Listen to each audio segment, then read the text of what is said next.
Greetings. Welcome to the Developing Dad podcast, where we bring the Bible to bear on culture, education, and the family. I am your host, Michael J. Griffin Jr., and today we have an interesting topic. But before we get started, like, comment, subscribe.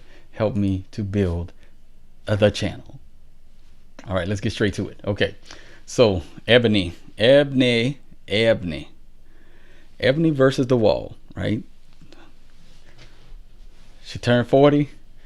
I mean, the wall. Yeah. All right. So we're going to talk about it. Firestorm. I'm going to bring the Bible to bear on this. A couple of scriptures that I want to highlight. And then we're going to talk about it. So get in the comments. Tell me what you think. Tell me if I'm missing the mark. Let your boy know. Before we're just going to get straight to it. We're going to listen to Eboni's comments and we're going to react to them. All right. So let me bring up the screen. Yeah. You know what I'm saying? Here we go. Let me know if y'all can hear this. All right, here we go. Be said out loud is that as black, the reality that needs to be said out loud is that as black men age, their desirability increases. Thus, their optionality of women is always expanding. And the exact opposite is true for black women. As we age. All right, well, let's what's going on? What's going on, BCDC? What's happening? All right, so now this is probably hearing this coming from her mouth was probably the biggest shock, because if you know anything about Eboni K Williams, she recently as a few months ago was talking about the fact that she would never date a bus driver. She was talking about black women getting black men's reproductive fluids, saving them so that they could possibly use them later on, right? Become intentionally becoming single mothers, using donors. So fast forward, and she comes out with this. What was it last week? Cap, gown, and ring. Yeah. Let's see. What'd she say, Kiana? She said, hey, Kiana. First of all, hey, if she hit the wall at 40, that means the wall has now fallen down on me. Goodness, y'all are tripping. Y'all are tripping them comments. All right, Liv. Right. So that idea. So coming from her, this is mind blowing, right? Now, this is not an ignorant woman. She's an attorney. She's been in the public eye for years. She knows what's going to happen when she states what she states. So think about the reality. Think about what she had to go through before making the decision to come out with this information. Something had to hit her hard. I don't know what it is, but for reality to hit her this way, something had to be jarring. Let's keep listening to her though. So black men rising options as we get older, because we're getting better, right? We're wiser, more money, we're learning. She says the exact opposite is true. We're going like this. Okay, all right, here we go. Doesn't matter how much money we accumulate, our degrees or professional accolades. The reality is that our marriage and partnership market value is depreciating with every passing year. That's true, because men don't care about your degrees. Men don't care about how much money you make. Men have been telling women this for years now, and prior to the feminism and the feminist revolution, everyone understood this. The majority of the world still understands this.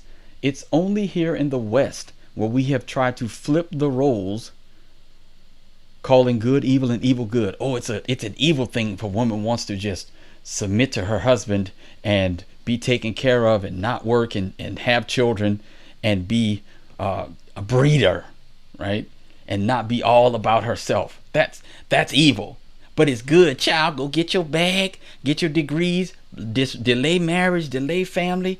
Do you, baby? Have your hot girl summer. Have your 304 phase, girl. Yeah. Right? Do all of that. Call that evil stuff good. And the result, See, people like to say the wall is undefeated or all these other things. No, God is undefeated. He gave women a time. There's a countdown, a fertility countdown. I could go out like 40, 50 years old, 60 years old. I could still make children.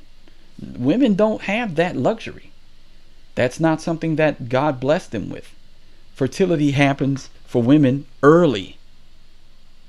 Right? That you have a window. For men it's different. And recognizing these realities, the way that God created us, is not a bad thing. But people, she had been one that was blowing the trumpet on how I'm educated, I'm this, I can, I got options, and I'm not gonna settle for anything. Okay, you ain't got to settle. That's fine. You keep it up. You 40 years old now, though. No matter how good we look, no matter how fit we are, men are still seeing primarily our presumed dwindling fertility as a knock against us. And speaking of fertility, that is another reason that I want younger black women to seek marriage and partnership in college or right after, if that's what they choose. So she said two things there. I want to deal with both of them. Don't matter how good you look, you could be as fine as wine at 45, 50.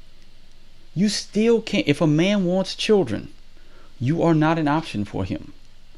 You're dwindling fertility. You are past. They call geriatric pregnancies now in the mid 30s. Your geriatric pregnancy in the mid 30s. You in your 40s, 50s. You could keep looking for that Sarah situation, right? Oh, Sarah said it in Genesis. She's like, while I'm old, when I'm used up, can I still have pleasure? Will I still be able to have a child? Right? Sarah was 80 some years old asking that question. That was the miracle, right? That was a miracle. That's not normal. And a lot of these women do not want to recognize the reality that men have a desire for children, and they're going to look to women that can bear children without complications. The younger you are, the less complicated a birth will be. Fast forward yourself 20 years, it's going to be harder to have children. If a man wants children and you're in your 40s, he's essentially like, no, you're not even a viable option right now. I'm going somewhere else. I'll find someone who can bear children. It doesn't matter how good you look. And men who are not of Christ may have a relationship with you, a situationship, or whatever they call the things nowadays. They may do that. They may, go in and, you know what I'm saying? Eggplant situation, right? They may do that. But when it comes to like settling down, marriage and family, if they're thinking like that, no, they're not. And so she's telling women straight up, don't make the mistake I made. Essentially, if you want that, if you're in college and you want that, go for it. She's gonna keep. Here we go. Let's keep listening. Because the number of college-educated black men is so low when compared to black college-educated women that we're all going to be targeting the same small pool of men. Yes, you will be. And think about this, how it's purposeful. College has been set up for women to succeed. College has been set up for women to succeed. Men want to, like the vast majority of men, so think about all the infrastructure that is out here that we're using without thinking about it. Houses, like the manual labor that it takes to keep all of this together. You don't need a college degree for that, but everybody's been pushing college. College is a place essentially for women to succeed. It has become that. Most men don't need to go to college to be successful. There are other places where our brute strength, our brawn, our ability to create and build and use our hands can be. We don't need college for that. College has been set up, and all the jobs are being set up so that women, and specifically black women, she just said it. It's 6-1, 7-1. Black women in college as opposed to black men. you got a dwindling, you have a pool of men that is 7-1. And then those men see that and they're like, why would I waste my time trying to marry? I could just bow. I got 7 just for me. And if I'm a player, I could take some of these lames who ain't gonna get their 7. I could take their 7, right? Body count just boom, boom, boom for the men, just boom, boom, boom, boom, boom. Because in college, it's like, oh, I came here for that. I came here to have a good time. Oh, it's my time. The girl, it's time to open my legs and enjoy myself. Oh, come on, right? And the men's like, oh, really? Oh, come on. And those, and she's saying that of those 7-1 or 6-1, not all of them want family and marriage. So if you find one, she's like, get them quick. She's giving good advice. And as we heard today, on most campuses, there's like 7 black women students for every 1 black man student. Y'all do the math. So here's my advice. If you are a young black woman in college and you know in your heart and in your head that you want to prioritize family, I suggest that you simultaneously pursue that MRS degree right along with that BA or JD. Because a handful of... She said, get the Mrs. degree. Get the Mrs. What you saying, Alan? What's going on? What you say? Let me see what you got. Let me put that up there on the screen. Here we go. Where is it? Where is it adding? I don't know why my computer's tripping right now. Anyway, let me do this because I think I'm on. Turn this Wi-Fi off. There you go. All right. Let me make sure. Hold on, y'all. Hold on. Make sure. There you go. All right. Let's see. She is pushing forward with I talked about that earlier, Alan. Yeah. In vitro fertilization to be a single mother paying roughly, focus. How you doing? There you go. Roughly 15 to 25K a try. Right. Her market appeal value for dating will come to a screeching halt. Exactly. So I got to get this thing to focus back on me. Focus on me. Anyway. So, but that's true. That's absolutely true. I don't know why this thing is tripping now. I shouldn't have moved, apparently. Oh, yeah. It is. It's hard. It's hard out there. It really is. No. Oh, boy. Look at this thing. Yeah, and I talked about that earlier. She was pushing in vitro back in the day, right? A few months ago. And now that's why I said it's such a shock to hear this coming from her, right? Yeah. Yes, indeed. Yes, indeed. Let me do this. All right. So let's keep going. She's saying, get that MRS degree, though. Make sure that you got it. Let me do this. You got to get this thing to focus. All right. It's doing this autofocus thing. I don't know why. Let me see something. Anyway. It's better to be blurry than to be invisible. So she's saying, hey, get the MRS degree with your bachelor's or your master's. All right, let's keep listening to her. Black college age men that actually do desire to get married soon, and they do share that value system, and family is a priority for them too. Y'all, that is an incredibly small pool, and it's shrinking as you get older. And by the time you reach my age, 40, you will be faced with different choices relating to life partnership and motherhood. Now, I'm not saying that delaying marriage or motherhood is a bad option, but it's one that comes with its own consequences. And our women deserve to know on the front end of their decision making instead of on the back half. Now, okay, so let's keep talking about this. All right. So consequences. So it seems like Eboni is starting to understand the result of consequences. Let me do this. I'm going to put this back up here. All right. The result of consequences. Now that seems to be, most women seem to be allergic to that. Consequences. My actions don't have any consequences. I can do what I want. I can say what I want. I can emote all over the place. I can feel, do what I want, and there are no consequences. I should be able to have 100 plus body count, 30, 50, 90 plus body count, right? And I should be able to just get my dream guy. And I should have a real man wouldn't care about that, right? No. That's not how reality works. Reality is going to slap you in the face when you don't make wise choices.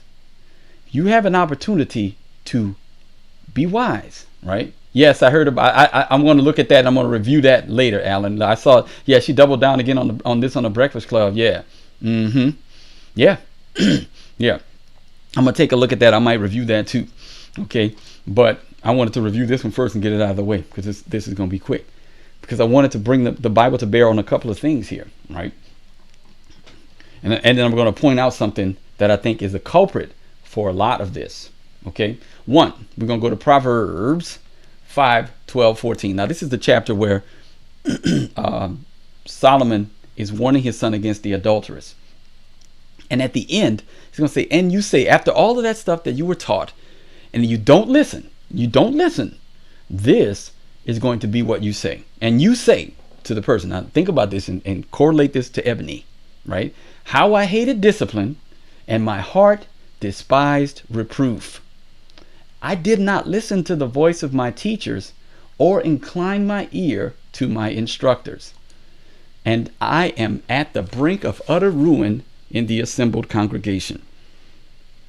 This is where Ebony finds herself. And this is what she's trying to get other young women to avoid. She's playing the role of Solomon here, trying to warn other young women to not be at the brink of ruin. You want marriage and family? You better get it early. Life is about trade-offs. You don't get to have this is what we've told a generation of young people, that they can have it all. You can't have it all. Stop it. Stop that lie. You can't have it all. Every decision you make, you have to decide. You are making a choice, veering off on a different path, right? You're making a choice, and every decision has consequences. Every time you make a certain decision, you have to deal with the consequences of that decision, and you trade off something else. When you say, I'm going to focus on education, I'm not going to focus on family and pursuing marriage and family. Okay. Then, like Ebony said, every day your value goes down as a woman. It's just the reality. You're trading off. One is at the brink of utter ruin. She's only 5 years younger than I am. So the idea behind this is you can just not listen. Your teachers can be telling you one thing. You could say, "Oh, I'm going to do it my way. I'm going to be able to get my education, get everything I want, and then I'm going to start my family in my 30s, mid 30s, when I'm ready, when I've accomplished everything that I want to accomplish." Go for it. Reality is going to beat you upside the head. Okay? That's just accept that fact that reality is going to beat you. You're going to lose, but you'll have your degrees. You'll have your degrees. You can get a dog. You can get a cat. You might be able to find you an older man later on in life who will say, you know what? We don't need to have kids. Let's take care of each other in our old age. But you ain't going to find that dream man that you're talking about.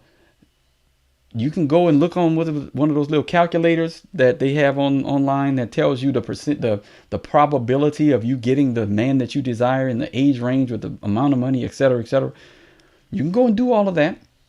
Or you could just listen to the teachers, listen to people that have been telling you that life is about trade-offs. You can't have it all. So stop trying, right? You can get your PhD. That's fine. Get it.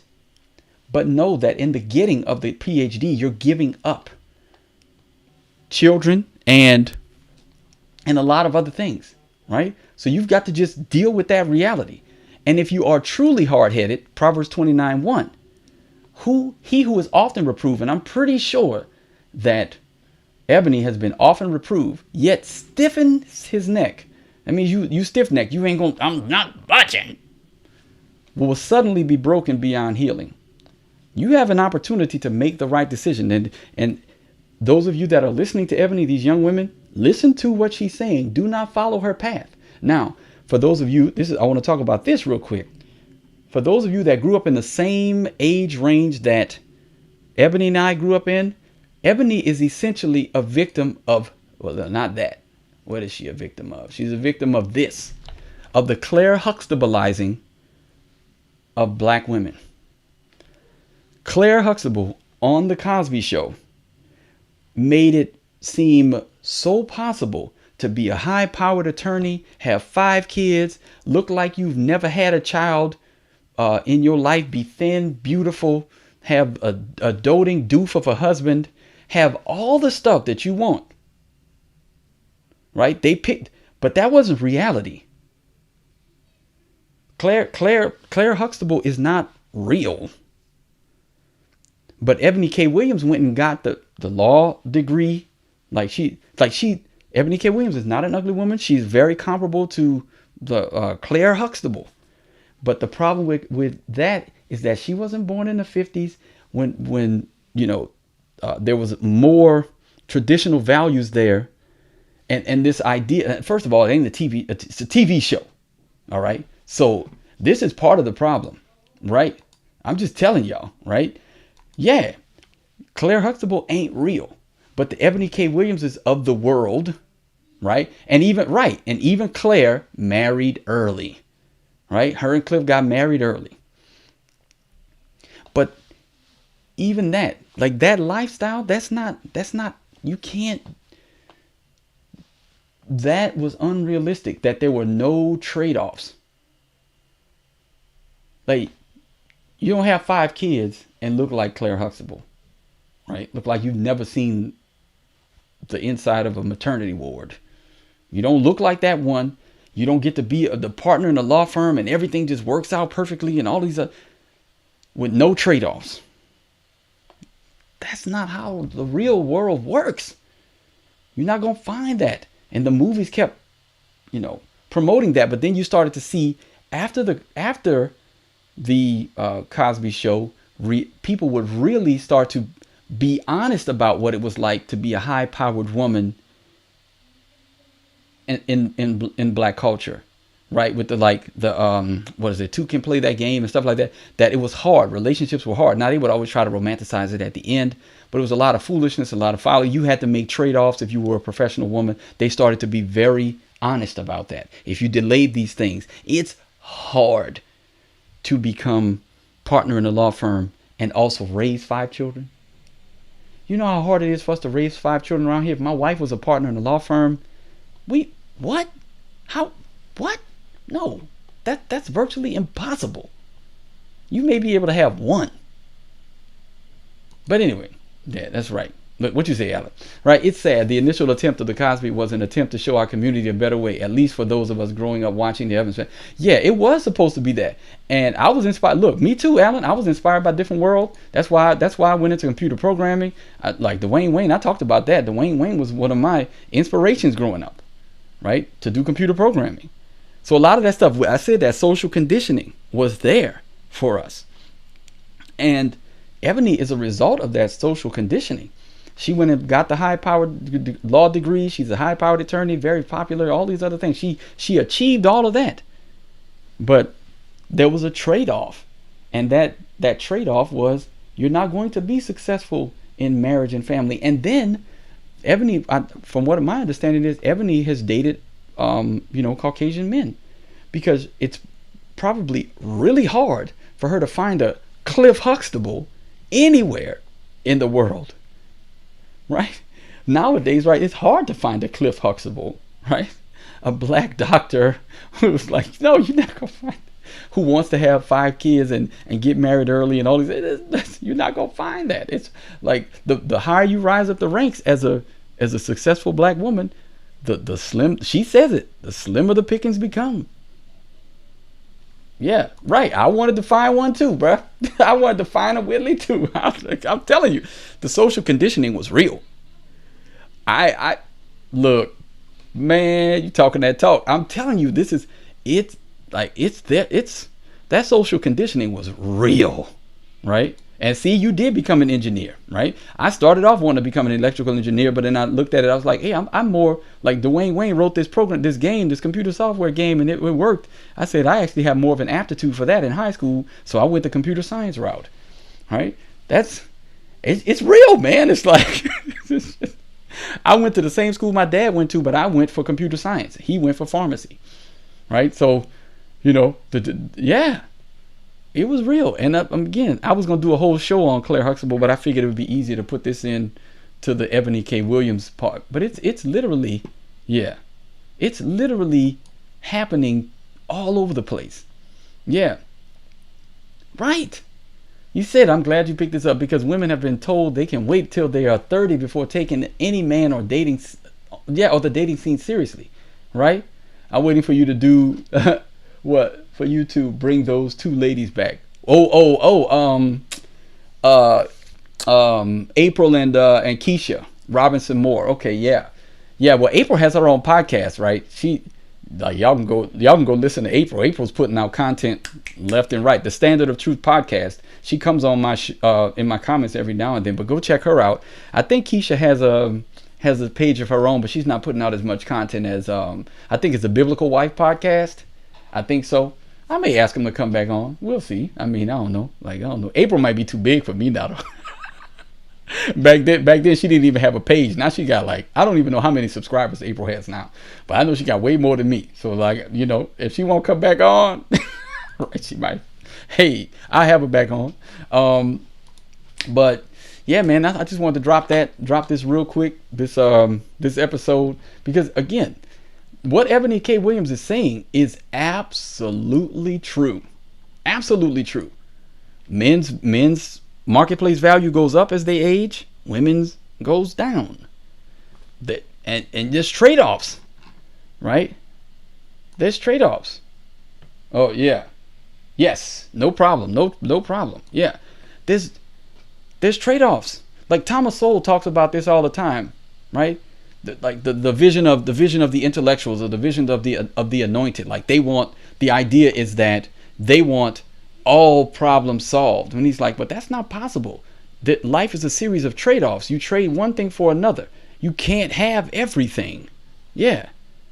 You can't have everything. Yeah. Yeah, I know. Look, Al and I talked about that a long time ago, like starting a mixed group for like-minded believers. As well, I actually started not a singles mixed group. I actually started talking about one for courtship for our children. I need to do an episode on courting, just a full episode on that reality. But yeah, I mean, that'd be a good idea. Yeah, that'd be a good idea. I ain't got time to run that, but it seems like April got enough time to do all that stuff. I don't know how she does it, but yeah, with me like teaching music, doing the music ministry at our church, and all the other stuff that I'm doing, homeschooling the kids, and doing my job, and then doing this like once or twice a week, and everything else. I'm like running a singles group. I don't know if I can do it, but I'm gonna pray that it's a success. Right. Well, anyway, y'all, that's it.